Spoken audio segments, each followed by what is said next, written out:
예, 요즘 세계 정세가 특별히 더 불안한 것 같습니다. 러시아가 우크라이나를 침공해서 시작된 전쟁이 3년째 계속되고 있고, 또 하마스의 기습으로 시작된 이스라엘과 하마스 간의 전쟁이 계속되고 있고, 최근에는 여기에 후티 반군과 헤즈볼라까지 가세하더니 그 하니에라고 하는 하마스 지도자가 이란 수도 테헤란에서 암살되는 일이 발생하면서 지금 중동은 제5차 중동 전쟁의 포화가 울리기 직전, 마치 올림픽이 끝나기를 기다리고 있는 것 같은 그런 느낌이 듭니다. 정말 세계 정세가 불안합니다. 이렇게 되면 미국의 지원이 분산되는 틈을 타서 중국이 대만을 침공할 수 있다는 그런 시나리오들이 이야기되고 있고, 또 북한의 도발도 우려되는 그런 위험한 상황이라고들 말을 하고 있습니다. 이때 우리에게 절실히 필요한 것이죠. 무엇입니까? 바로 기도입니다. 기도.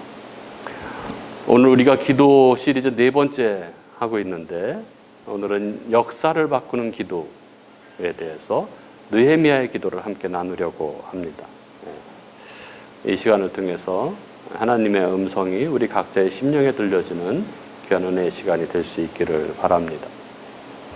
오늘 본문 보면 때는 주전 455년, 예수님 오시기 455년 전, 당시 세계의 신흥 강국인 이 페르시아의 수도 왕궁 수산궁에 있던 유대인 출신 이 느헤미야는 유다로부터 온 하나님 일행으로부터 조국 이스라엘, 특히 수도 예루살렘의 상황이 어렵다는 소식을 듣습니다.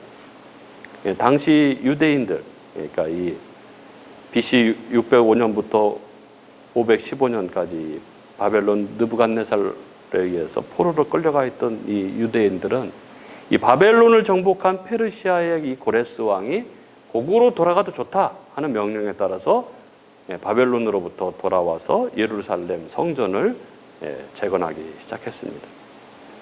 하지만 여전히 예루살렘 성벽은 대부분 파괴된 채 있었고, 그들은 이민족의 약탈과 침입에 속수무책으로 노출된 상태였습니다. 고대 사회에 있어서 성은 백성들에게 안전과 미래를 보장하는 매우 중요한 그러한 상징물이자 보책이었습니다. 느헤미야는 이 소식을 듣고 마침내 조국으로 돌아가서 성을 재건하기로 그렇게 결단합니다. 그런데 성경이 이 느헤미야의 스토리를 전개하면서 느헤미야의 이 위대한 사역의 시작의 그 이유를 밝히고 있는데, 그것은 바로 느헤미야의 기도로부터 비롯됐다고 그렇게 적고 있습니다. 즉 그의 기도가 한 나라의 역사를 바꾸었다고 강조하면서 시작하고 있는 것이죠. 즉 기도가 무엇을 바꿨다고 이야기합니까? 역사를 바꿨습니다.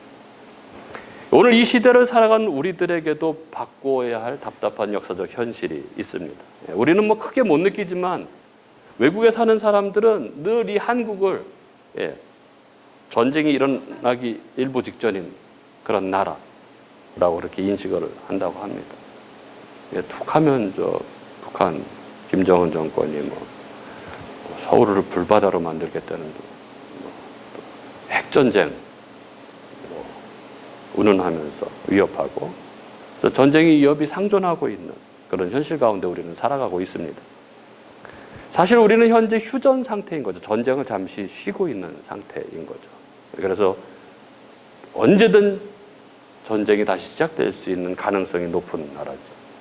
또 우리의 의지와 상관없이 주변국의 이해관계에 따라서 전쟁이 발발할 수도 있는, 그것이 우리가 처한 우리나라의 현실, 우리나라의 역사입니다. 그리고 오늘도 저 북녘 땅에는 굶주림으로 또는 홍수와 같은 자연재해로 참혹한 죽음에 내몰린 그러한 동포들, 그래서 여전히 오늘도 목숨을 걸고 국경을 넘는 사람들의 행렬이 이어지는, 이것이 우리 민족의 역사적 현실, 우리가 바꿔야 할 역사입니다. 그렇다면 우리는 어떻게 이 역사를 바꾸는 기도를 할 수 있을까요? 역사를 바꾸는 기도를 하기 위해서 먼저 우리가 해야 할 일은 역사적 현실에 눈과 귀를 여는 것입니다. 즉 역사 의식을 가져야 합니다. 역사 의식이 없는 사람은 결코 역사를 바꾸는 기도를 할 수 없죠.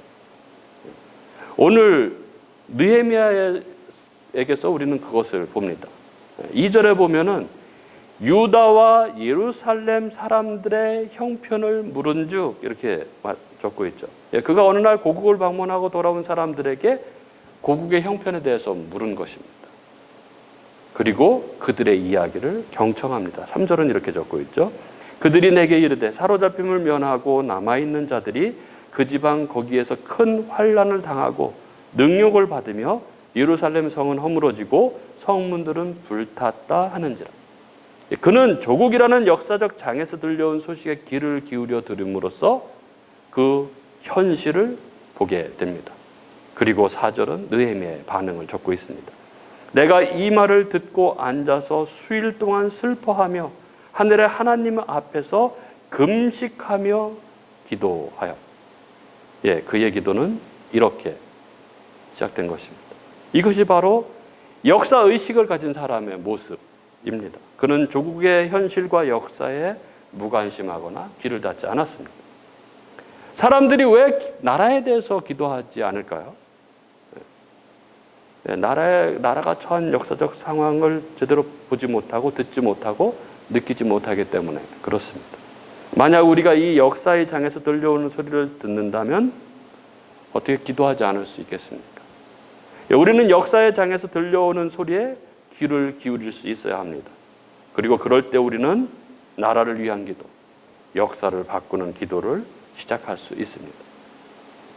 그리고 아주 중요하게 역사를 바꾸는 기도를 하기 위해서 필요한 것이 있습니다. 그것은 뭐냐 하면 역사가 과연 무엇인지, 그리고 역사의 주인이 누구신지에 대한 확고한 지식과 믿음이 있어야 합니다.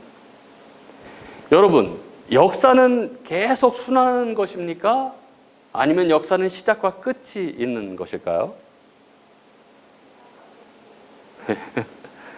그리고 이 역사의 주인은 누구일까요?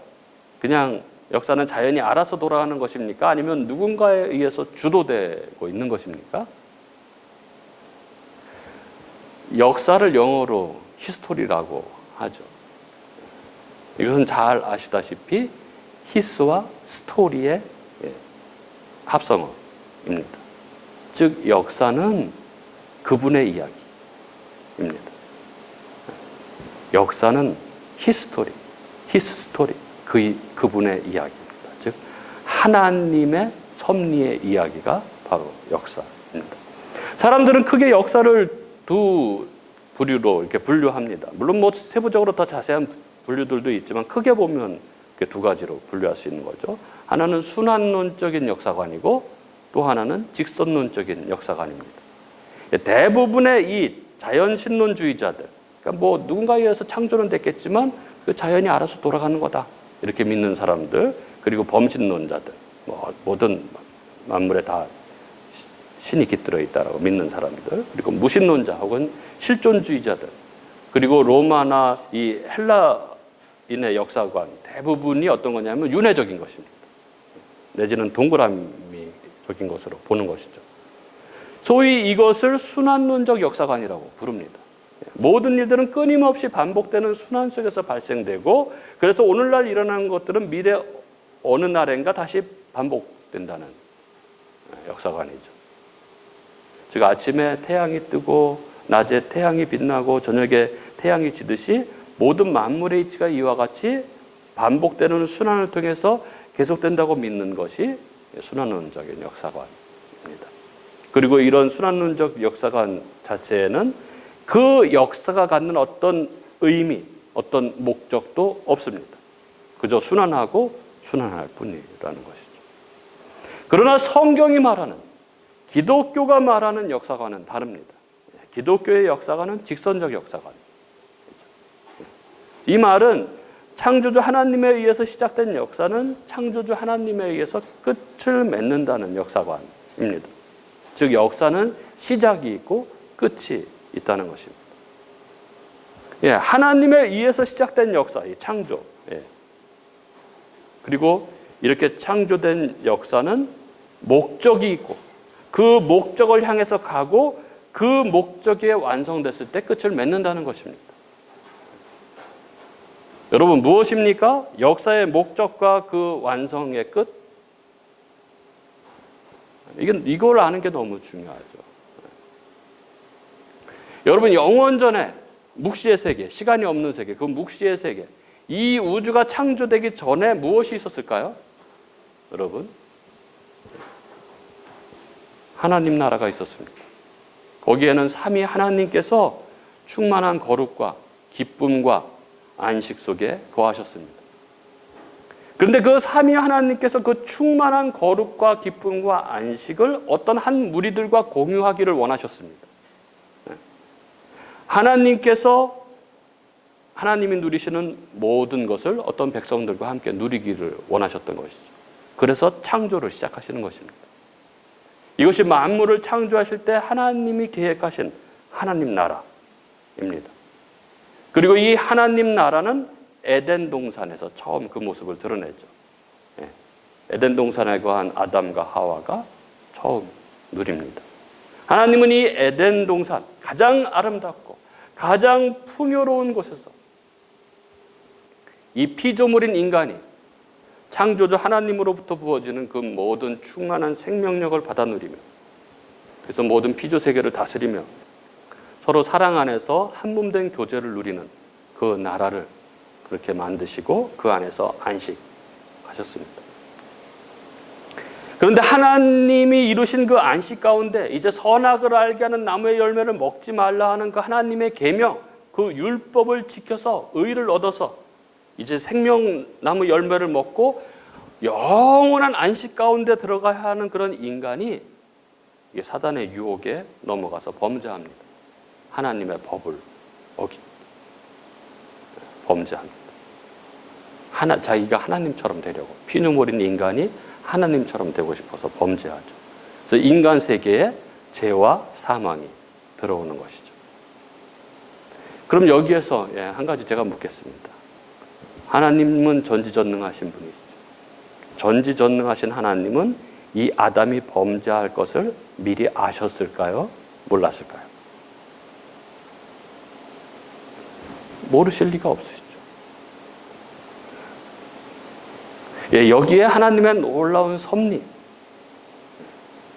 여기에 역사의 존재 이유가 있습니다. 하나님이 계획하신 그 하나님 나라, 거기에서 영원히 함께할 당신 백성들을 이루실 하나님은 이 역사라는 것을 통하여 진정한 당신 백성을 재창조해 내시기로 그렇게 계획하셨던 것이죠. 즉 자유의지를 가지고 있으되 그 자유의지로 범죄함으로 죄악 속으로 빠져드는 것이 아니라 자유의지를 가지고 있으되 그 죄와 죄의 부패함을 알므로 이제는 범죄할 수 있음에도 불구하고 자발적으로 하나님 말씀에 순종하는 존재, 그 완전한 당신의 백성을 만들어내시는 것, 그것이 바로 하나님이 이 역사를 경륜해 가시는 이유입니다. 그리고 그 모든 하나님 계획의 완성 지점, 그 역사의 종점이 바로 종말인 것이죠.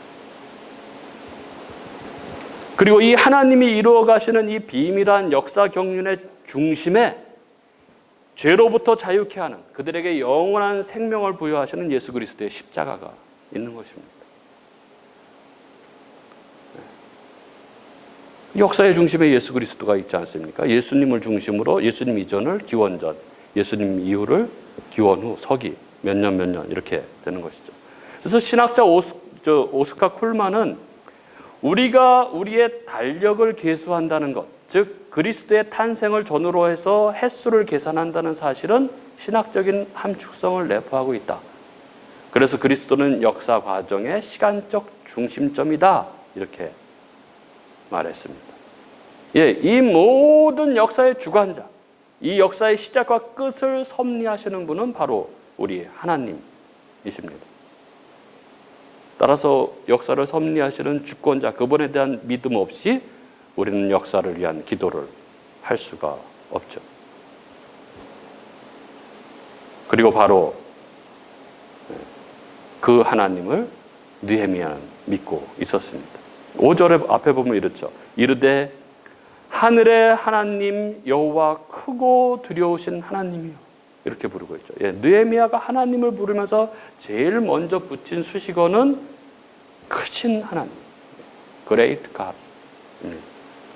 느헤미야가 믿는 하나님은 크신 하나님, 천지 만물을 창조하신 분, 그리고 심판하시는 분이신 크신 하나님입니다. 이 말은 자기 민족이 직면한 문제가 아무리 커도 그가 기도하는 하나님은 그 문제보다 더 크신 하나님이심을 믿었다는 것입니다. 만일 우리가 기도를 하는데, 기도를 하면서 내가 기도하는 그 문제가 하나님보다 더 커 보인다면 어떻겠습니까? 그 문제에 눌리게 되는 것이죠. 눌려서 문제보다 더 크신 하나님을 바라보지 못하기 때문에 희망이 없습니다. 그것은 바로 물 위를 걷던 베드로가 물속으로 빠져들었던 이유이기도 합니다. 베드로가 주님께 시선을 두고 있을 때는 파도는 두려움이 되지 않았습니다. 그러나 파도의 시선을 빼앗기는 순간 예수님보다 파도가 더 커 보였던 것이죠. 그래서 두려움과 절망 속에 물속으로, 바닷속으로 빠져들게 되었던 것이죠.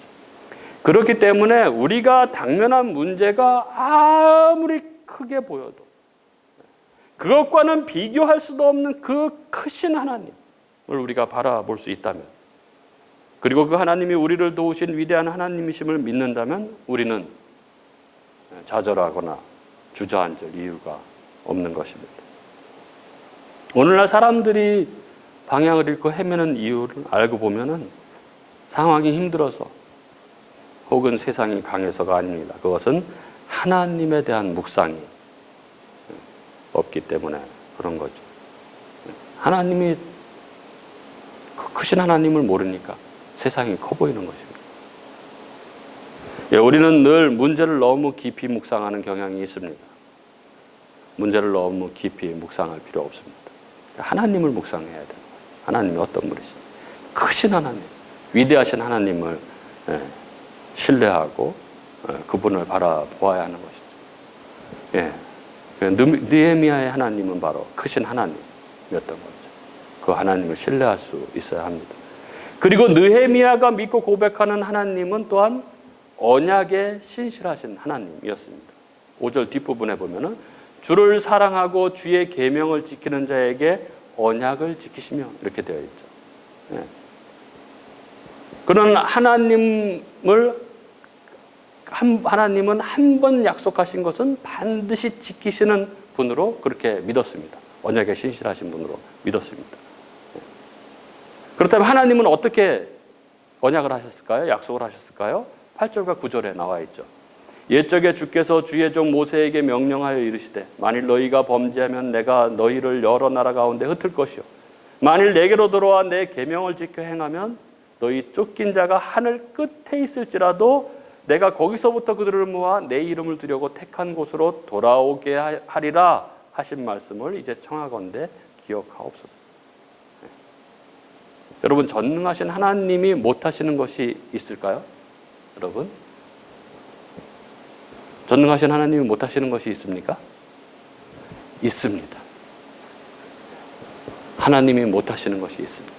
첫 번째, 자기 존재를 부인하지 못하십니다. 하나님. 그리고 두 번째, 하나님은 죄를 지으시지 못하십니다. 그리고 세 번째, 하나님은 당신이 하신 약속을 철회하지 못하십니다.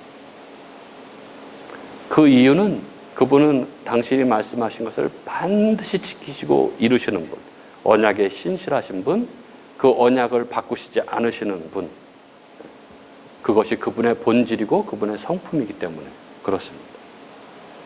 그렇다면 느헤미야는 어떻게 이렇게 언약의 신실하심을 고백하는 그런 신앙을 소유할 수 있었을까요? 그의 신앙은 어디에 기반한 것일까요? 그럼 하루아침에 생겨난 것이 아니죠.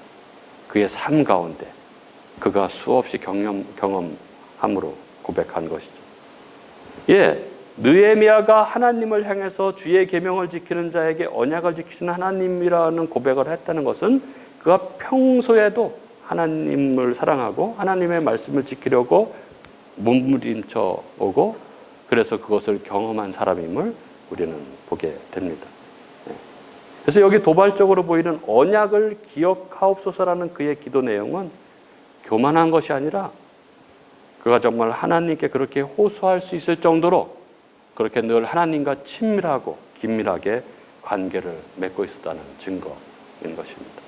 마치 바벨론 왕궁의 최고위층에 있으면서도 하루 3번 예루살렘을 향해서 창을 열고 기도했던 다니엘처럼 느헤미야도 머나먼 이국 땅 페르시아궁 한복판에서 철저히 하나님을 예배하고 하나님을 섬겼던 사람이었던 것입니다. 그렇게 평소 하나님 앞에서 쌓아놓은 신뢰가 너무 확실했기 때문에 느헤미야는 이렇게 자신 있게 기도하고 있는 것이죠. 또한 느헤미야가 믿고 고백하는 하나님은 긍휼을 베푸시는 하나님이었습니다. 5절 뒤에 끝부분에 긍휼을 베푸시는 주여 간구하나이다. 히브리어 말로 긍휼이 라함입니다. 이 라함은 동시에 자궁이라는 뜻도 가지고 있습니다. 다시 말해서 히브리어로 자궁과 긍휼은 구별되지가 않습니다. 근데 여기 자궁이라는 말의 라함은 반드시 태아를 잉태하고 있는 자궁을 가리키는 것이죠. 태아를 잉태하지 않는 자궁은 라함이라고 하지 않고 레헴이라고 따로 이렇게 불렀습니다. 따라서 자궁을 가지고 있는 이 라함이 동시에 긍휼을 뜻한다는 것은 참으로 의미심장한 것이죠. 태아를 잉태한 자궁은 그 태아가 비록 핏덩이에 지나지 않는다 할지라도 이미 그 생명을 자신의 테두리 안에서 받아들이고 그 태아와 더불어 하나가 됩니다. 그래서 자기 안에 태아를 품고 감싸고 지키고 보호하기 위해서 자궁은 잠시도 쉬지 않고 그 태아에게 필요한 모든 것들을 공급하고 하는 것이죠. 이 자궁이 태아를 위해 행하는 이 모든 동작 혹은 역할을 한마디로 표현하면 그것이 긍휼인 것입니다.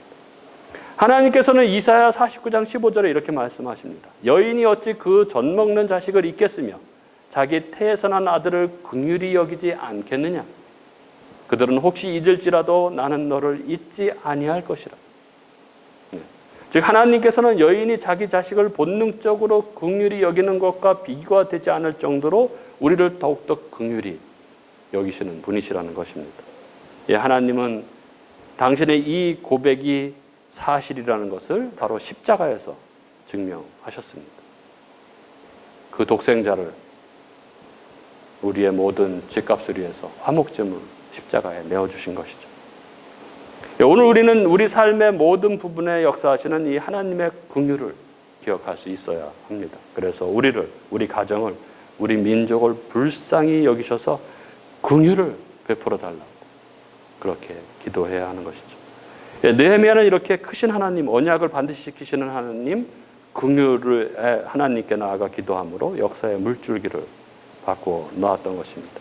그리고 마지막으로 우리가 이 느헤미야의 기도에서 주목할 것이 있습니다. 바로 느헤미야의 기도의 자세입니다. 그는 기도함에 있어서 자기 민족의 죄를 고백하고 회개했습니다. 6절, 7절에 보면은 이제 종이 주의 종들인 이스라엘 자손을 위하여 주의로 기도하오니 우리 이스라엘 자손이 주께 범죄한 죄들을 고백하오니 주는 귀를 기울이시며 눈을 여시사 종의 기도를 들으시옵소서. 나와 내 아버지의 집이 범죄하여 주를 향하여 크게 악을 행하여 주께서 주의 종 모세에게 명령하신 계명과 율례와 규례를 지키지 아니하였나이다. 이렇게 기도하고 있죠. 즉 진정한 기도는 진정한 회개로부터 시작합니다. 그리고 이렇게 진정한 회개로 시작하는 기도를 하나님은 받으십니다. 평양 대부흥 1907년에 일어난 이 평양 대부흥 전에 1904년에 원산에서 이 선교사 하디가 자신의 이 학벌주의와 백인 우월주의에 사로잡혀서 이 한국인들을 무시했다고 고백하고 용서를 구하며 기도함으로써 원산부흥이 시작되었습니다. 그리고 1907년 1월 14일 평양 대부흥도 그 길선주 장로가 자기 친구의 돈을 가로챈 것을 공개적으로 고백하면서 이 부흥의 불길이 타올랐죠. 이렇듯 하나님께서는 회개함으로 정결해진 자의 기도를 받으십니다. 느헤미야는 이렇게 자기가 죄를 진 것도 아닌데 자기와 민족을 동일시하며 자기 민족의 죄를 고백하며 회개하며 이렇게 기도를 올려드렸던 것이죠. 그리고 또한 느헤미야는 자기 외에도 민족을 위해 기도하는 동료가 있음을 인정하며 기도했습니다. 11절 보면 주여 구하오니 귀를 기울이사 종의 기도와 주의 이름을 경외하기를 기뻐하는 종들의 기도를 들어달라 이렇게 기도하죠. 그는 모든 유대인들이 다 하나님을 버린 것이 아니고 자기 외에도 신실한 신앙을 가지고 하나님을 섬기는 사람들이 곳곳에 있음을 알고 기도했습니다. 나만 경건하고 나만 민족을 위해서 기도한다고 생각한다면 좀 무서운 영적 교만이 아닐 수 없습니다. 엘리야 시절에 7,000명의 경건한 사람들을 숨겨놓으셨던 하나님, 그 하나님은 우리가 생각하는 것보다 훨씬 더 경건하고 진실한 하나님의 백성들을, 하나님의 사람들을 곳곳에 숨겨놓았습니다. 지금도 마찬가지입니다. 지금도. 보이지는 않지만 그들의 겸손하고 지속적인 기도가 우리 민족을 지금까지 이렇게 지탱해오고 발전시키고 있는 것인 것이죠. 그리고 11절 뒷부분, 느헤미야는 하나님의 적극적이고 자세한 도우심을 구하며 기도합니다. 이렇게 적고 있죠. 오늘 종이 형통하여 이 사람들 앞에서 은혜를 입게 하옵소서. 어떤 문제에 대해서 이렇게 하나님의 적극적이고 세밀한 도우심을 구하는 이 정도의 영적 부담을 가지고 기도한다는 것은 사실 강한 성령의 감동이 있지 않고서는 불가능한 일일 것입니다. 그리고 이렇게 강한 성령의 감동이 있었다는 것은 또한 이 일에 대하여 하나님께서 그 일을 그에게 맡기셨다는 의미일 수도 있습니다. 그래서 이처럼 기도하는 사람들은 자신도 모르는 사이에 이미 그 길에 헌신하는 길로 들어서게 되는 것이죠. 느헤미야를 보십시오. 그가 기도를 시작하는 그 순간에 이미 그는 페르시아 왕궁의 그의 자리, 그리고 안락한 자신의 위치를 포기하고 민족의 부흥과 재건을 위해서 자신을 헌신하기로 결심했던 것이죠. 그러므로 우리는 우리의 모든 기도는 이렇게 행동하는 기도가 되어야 합니다. 주님, 내가 여기 있습니다. 주님, 그 일을 위해서 나를 사용해 주옵소서. 이렇게 나를 드리며 하나님의 뜻에 합당하게 사용되기를 기도하며, 그래서 나의 기도에 합당한 나를 그 합당한 자로 사용되기를 구하며 이렇게 기도해야 하는 것이죠. 그때 주님은 그 기도자를 들어서 그의 가정 혹은 그의 교회, 그의 민족과 나라와 역사를 바꾸는 자로, 주의 영광을 위한 자로 귀하게 사용하시는 것입니다. 오늘 우리가 느헤미야의 기도에 대해서 함께 나눴습니다. 우리가 느헤미야처럼 역사를 바꾸는 기도자로, 그리고 그 사명을 감당하는 주의 귀한 도구로 사용될 수 있는 저와 여러분이 될 수 있기를 주님의 이름으로 축복합니다.